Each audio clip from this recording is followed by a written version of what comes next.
కపిలవస్తు చల్లటి ప్రశాంత వాతావరణంలో హిమాలయ కొండ ప్రాంతాలలో ఉన్న ఒక చిన్న రాజ్యం. రాజ్యం చిన్నదైనా పేరు ప్రఖ్యాతులుగాంచినది.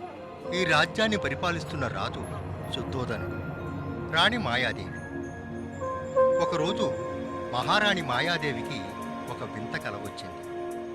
6 దంతాలు గల ఒక తెల్లటి ఏనుగు వచ్చి నిద్రపోతున్న మాయాదేవి గర్భకోశంలోకి తన 6 దంతాలను గుచ్చింది. ఆశ్చర్యం! అది ఒక మధురాతి మధురమైన మధురక్షణం. 10 మాసాల అనంతరం మహారాణి మాయాదేవి తన తండ్రి నివాసం ఉంటున్న లుంబిని నగరానికి ప్రయాణమైంది. మార్గమధ్యంలో నొప్పులు రావడం, ఒక మగబిడ్డను కనడం జరిగింది.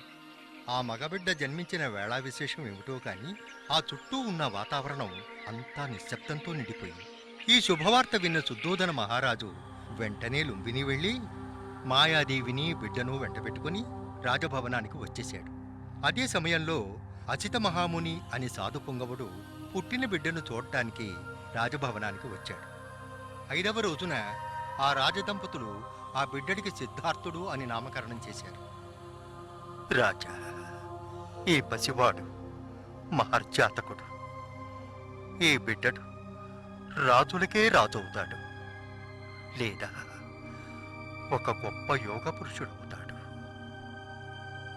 సిద్ధార్థుడు రాజులకే రాజవుతాడు అన్న ప్రగాఢ విశ్వాసంతో ఉన్నాడు శుద్ధోదన మహారాజు. 7వ రోజున దురదృష్టవశాత్తు తీవ్రమైన జబ్బు చేసింది మహారాణి మాయాదేవికి. మరణం తప్పదని తెలుసుకున్న మహారాణి తన సోదరి ప్రజాపతి చేత వాగ్దానం పొందింది. ఏమని? తన బిడ్డకు తల్లిగా ఉండవని ప్రజాపతిని వేడుకుంటూ శాశ్వతంగా కన్నుమూసింది మాయాదేవి.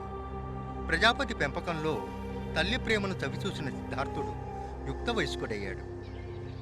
ఒక రోజున ఉద్యానవనంలో ఉండగా బాణం గుచ్చుకుని గిలగిల తన్నుకుంటున్న పక్షిని చూశాడు సిద్ధార్థుడు.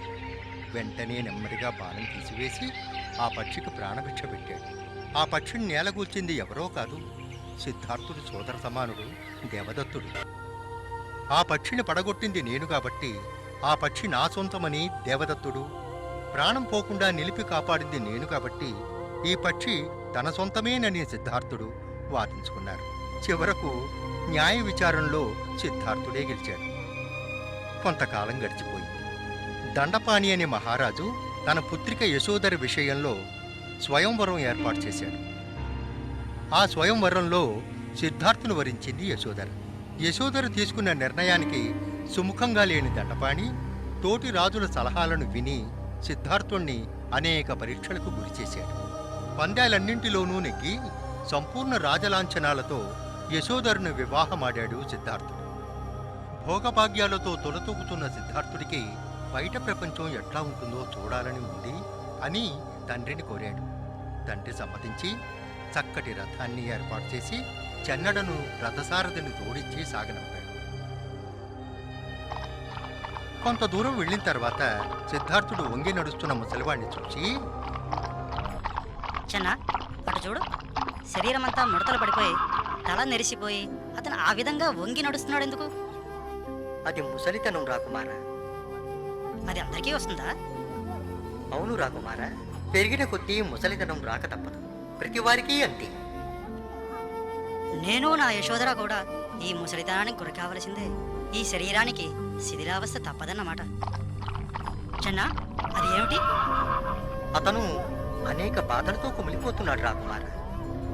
పాపం, ఈ బాధనే జబ్బు అతనికే ఎందుకు రావాలో? అతనికే కాదు, ఎవరికైనా తప్పదు. మనిషి తన జీవిత కాలంలో ఏదో రకమైన బాధలతో బాధపడక తప్పదు. అంటే నేను కూడా? ఇది మీకే కాదు రాకుమారా, నాకు కూడా, ఎవరికైనా ఇది తప్పదు రాకుమారా. చెన్నా చెన్నా, అతన్ని ఎందుకు వాళ్ళు అట్లా మోసుకెళ్తున్నారు? అతను చనిపోయాడు రాకుమారా. ఆ పరిస్థితి అతనికే ఎందుకు రావాలి? ఎవరికైనా ఆ పరిస్థితి రాక తప్పదు. పుట్టిన ప్రతివాడు ఏదో ఒక రోజున చనిపోక తప్పదు రాకుమారా. చెన్నా, రథాన్ని వెనక్కి తిప్పు, నేను ఇంకా చూడలేను. అట్లాగే రాకుమారా. రాజభవనానికి వచ్చాడు సిద్ధార్థుడు. తన శయన మందిరానికి వచ్చి అమాయకంగా నిద్రిస్తున్న తన భార్య యశోదరును, తన ముద్దుల తనయుడు రాహులుణ్ణి చూశాడు. కానీ ఏ ఒక్కరిని అక్కున చేర్చుకోలేకపోయాడు. భార్యాబిడ్డల మీద వ్యామోహాన్ని చంపుకొని శయన మందిరాన్ని విడిచి వచ్చేశాడు. తన గుర్రాన్ని తయారు చేయమని చెన్నడికి చెప్పి గుర్రాన్ని ఎక్కి చెన్నడితో సహా కపిలవస్తు నగరాన్ని విడిచిపెట్టాడు. కొంత దూరం పోయాక సిద్ధార్థుడు తన ఆభరణాలన్నీ చెన్నడికిచ్చి గుర్రాలతో సహా కపిలవస్తు నగరానికి వెళ్ళిపోమ్మని ఆదేశించాడు. మగధ సామ్రాజ్యానికి రాజధాని అయిన రాజగృహకు చేరుకున్నాడు. భిక్షాటన చేపట్టాడు. తర్వాత రాజగృహ విడిచి గయకు దగ్గరగా ఉండే ఉరుబిల్వాలో దట్టమైన అడవిలో ప్రవేశించాడు. ఇక్కడ తినడానికి తిండి లేక అష్టకష్టాలు పడ్డాడు. శారీరకంగా చాలా చిక్కిపోయాడు. దీనితో ఒక సత్యాన్ని కనుగొన్నాడు. ఏమిటి? తిండి తినక కడుపు మార్చుకోవడం ద్వారా సత్యాన్వేషణకు దూరం అవుతామని తెలుసుకున్నాడు. చివరకు దుఃఖాలకు అంతు చూడాలన్న దీక్షతో కదలకుండా బోధివృక్షం కింద స్థిరంగా 7 వారాలు గడిపాడు. ఆ బోధివృక్షం క్రిందే అతనికి జ్ఞానోదయం అయింది. అతనిలో జ్ఞాన వెలుగు ప్రవేశించింది.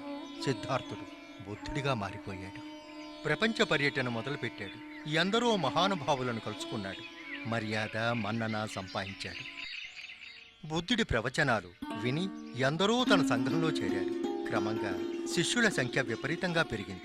ఎందరెందరో రాజులు మునులు బుద్ధుడి ధర్మాలను బోధనలను విని శిష్యులుగా చేరిపోయారు. వారసత్వం కోరిన కొడుకు రాహులుడు కూడా తండ్రి సంఘంలో చేరిపోయాడు. అతనితో పాటు రాజకుటుంబంలోని చాలామంది యువకులు కూడా సంఘంలో చేరిపోయారు. బుద్ధ భగవానుడు కరుణామయుడు.